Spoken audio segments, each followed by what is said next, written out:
Late on this, but we haven't talked about Chris Paul retiring. We are late, and apologies. My senior year in high school, we're playing in Greensboro, North Carolina, during HBCU weekend, and there's a tournament down there. Our high St. Vincent St. Mary goes down there, and we're playing a team out of North Carolina.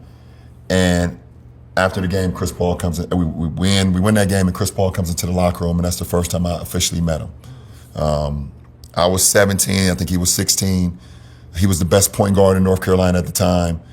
And I believe he was playing in that tournament. I believe his high school played in that tournament, but he came to the locker room, we met. And from then on, we kind of started like a friendship.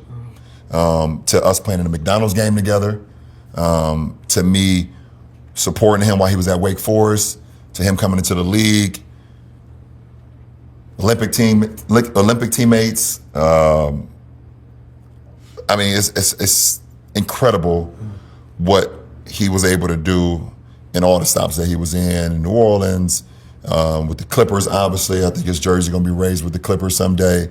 Even his short time in Houston, Phoenix. Making an impact there. His finals appearance with Phoenix, and so on and so on. And he's definitely going to go down as one of the best point guards that has ever played this game, one of the most fierce competitors ever played this game. And to add the icing to the cake, his daughter and my daughter happen to be best friends. It's just, I'll be sitting here. The whole episode of this will be about Chris Paul because I have so many stories. But man, shout out, Chris Paul, and now he gets to sit back and enjoy the fruits of his labor and enjoy his career. Okay. On X, how does LeBron come up with all these handshakes, and how does he remember them all? The people want to know. Yeah, I have no fucking idea. I have no idea. Some of the handshakes are like, I kind of like try to learn my teammates over the course of time. Like early on, I'll kind of like what they're into, what they like, with things of that nature. So like right now, like my teammate Dalton Connect, like we have a handshake where we kind of dap up, and then at the end we kind of throw like a bow and arrow. And I kind of got that because of how well he shoots the ball. So it was like when last year when he was a rookie, I think one game he had like 30-something in one of our games, and I was just like, this one, he fucking flamethrower. But also like some of them is just like off the top of the head. Like I don't even. I've been doing it for so long. I don't even know, man. Just like me and my best friends. We've been together for since we were 8 years old. We've had handshakes since we were young, and I got teammates that I was like teammates in like 2008 that got like it's I don't know. Good for to answer you. Your question, I have no idea how I remember them. Hey, John, when you watch film after a game, what is the first thing that you critique about your own performance?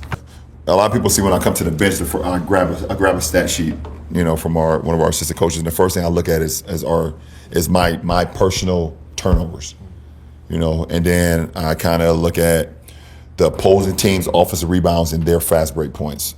And the reason for that is like those are like effort plays. Like are we boxing out, are we getting defensive rebounds, and then are we getting back in transition? But the first thing I look at is my turnovers. So that's kind of one of the things that I kind of critique myself on when I'm having non-aggressive turnovers. Like if I'm being aggressive, I'm going to the hole, I try to make a skip pass to my teammate, I turn it over, or if I go to the hole and I get stripped or whatever, it's a turnover. I'm okay with those. But it's the ones that's like unforced turnovers or just not being aggressive, not reading, reacting. Or decisive. Just not decisive ones. So I would say that would be for me. Yeah. LeBron, you've always been a selfless guy in your career. Steve, me too. How do I say that third person? Steve too. How do you guys go about taking accountability with your teammates and staff while still upholding your confidence and leadership? That just comes with the territory of being a leader. When you're a leader and guys look for your leadership and guys, run through a wall for you, the least thing you can do is be accountable, hold yourself accountable. And take accountability when you mess up or you not feeling like you've done your job, and even more, like even when you think you could have done more. And maybe you could have, but you still feel that responsibility. So just think it's just a responsibility of just being a leader. I guess, Mike, beyond the Rookie of the Year, it's fun for the league to have all these guys making a big impact. That's one thing about this league, man. There's one thing about this league in the game of basketball. It's some great young talent, and the fact that we can continue to put great young talent into our league, and also great young men. Yeah. We talk about really their talent. Really good kids. These four guys are great young men too, you know, and it's a great representation of what our league has to offer and what's to come. I mean, Cooper, Khan, VJ, Dylan, like you root for all of them. I root for all four of them, man. Like I love watching those guys play, and they have my utmost support and loyalty for forever. I mean, I just love the game of basketball, and I love what these guys do for our game. It's just a beautiful thing to watch. 100%. And now we got.